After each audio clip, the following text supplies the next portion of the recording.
Exister sur les réseaux sociaux, c'est important quand on est une entreprise, ça l'est aussi quand on est un dirigeant ou une dirigeante d'entreprise. Seulement, c'est chronophage et souvent, on ne sait pas bien comment faire. Eh bien, l'entrepreneur que l'on reçoit tout de suite vient vous donner sa solution. Regardez. Et c'est Elliot Ziegler qui est sur notre plateau. Bonjour. Bonjour. Vous êtes le cofondateur d'Amazing Content. Le constat dont vous êtes parti, c'est que les dirigeants veulent ou ont besoin d'exister sur les réseaux sociaux, mais que souvent ils ne savent pas bien comment faire. Et vous avez donc décidé de les aider. Comment vous les aidez? Comment vous les accompagnez?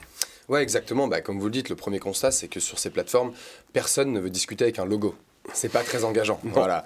Donc là, effectivement, avec ces carrefours d'audience stratégiques qui ont pris de plus en plus d'ampleur, aujourd'hui, les dirigeants sont attendus pour la bonne raison qu'ils sont les plus impactants. Donc, je ne sais pas si vous le saviez, mais le contenu partagé par un dirigeant a 8 fois plus d'impact que le contenu partagé par une marque.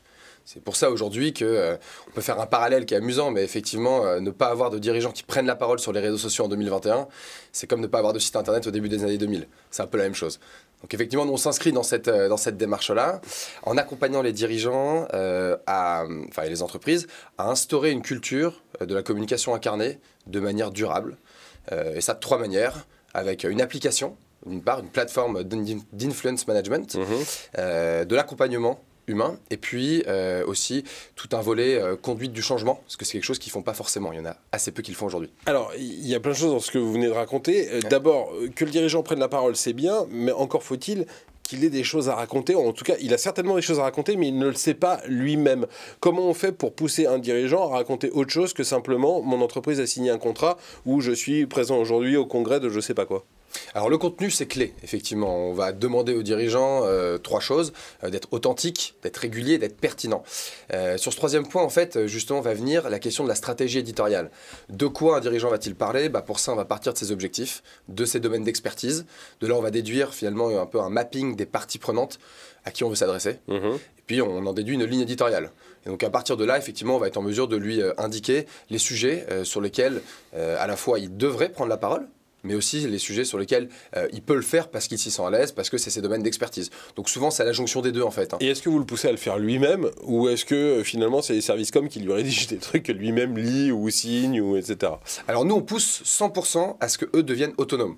Pourquoi? Parce que sinon, il n'y a pas de passage à l'échelle possible. Quand on a un CEO à accompagner, effectivement, le service com peut être là, c'est possible. Mais quand on commence à avoir tout un COMEX, voire les CODIR aussi, ça devient plus complexe. C'est d'ailleurs tout l'enjeu de notre plateforme, parce que nous, on s'adresse en fait aux dirigeants d'une part, mais aussi aux directions marketing et communication, pour les aider justement à passer à l'échelle, à piloter le projet et à cadrer les grandes guidelines qui vont leur permettre d'avoir beaucoup plus de dirigeants qui prennent la parole et pas seulement 1 ou 2 personnes. Et c'est une façon de leur dire, ça fait aussi partie aujourd'hui de la mission de dirigeant que de prendre la parole sur les réseaux sociaux. Vous lancez un baromètre du score d'influence. Qu'est-ce qui mesure ce baromètre? Alors exactement, le score d'influence, ça vient justement, c'est super qu'on en parle, puisqu'aujourd'hui même, on sort le classement des directions les plus influentes du secteur santé et biotech. Et c'est justement grâce à ce score d'influence qu'on va permettre de mesurer et de classer ces personnes. Ce score d'influence, en fait, c'est la mesure des engagements générés par l'équipe de direction sur une période longue. On a essayé justement de trouver quels étaient l'engagement qu'une entreprise pouvait, au travers de ses dirigeants, réaliser avec ses communautés sur une période de 12 mois. C'est quoi l'engagement? L'engagement, c'est les réactions, c'est les commentaires. Sur LinkedIn, sur Twitter, ça va être les retweets, les favoris, les replies, etc. D'accord. C'est pas simplement l'idée de balancer du contenu et beaucoup de contenu, c'est l'idée de balancer du contenu qui intéresse les gens et sur lesquels les gens puissent agir et interagir. Ouais, l'objectif, c'est de créer des conversations. Et ben voilà, comme celle qu'on a eue aujourd'hui, j'espère qu'on pourra la voir à nouveau. Merci beaucoup, Elliot Ziegler, d'être venu aujourd'hui dans cette émission. Demain Entreprendre, c'est fini pour aujourd'hui, mais on se retrouve très bientôt sur Demain TV. D'ici là, je vous souhaite une très bonne soirée. Salut.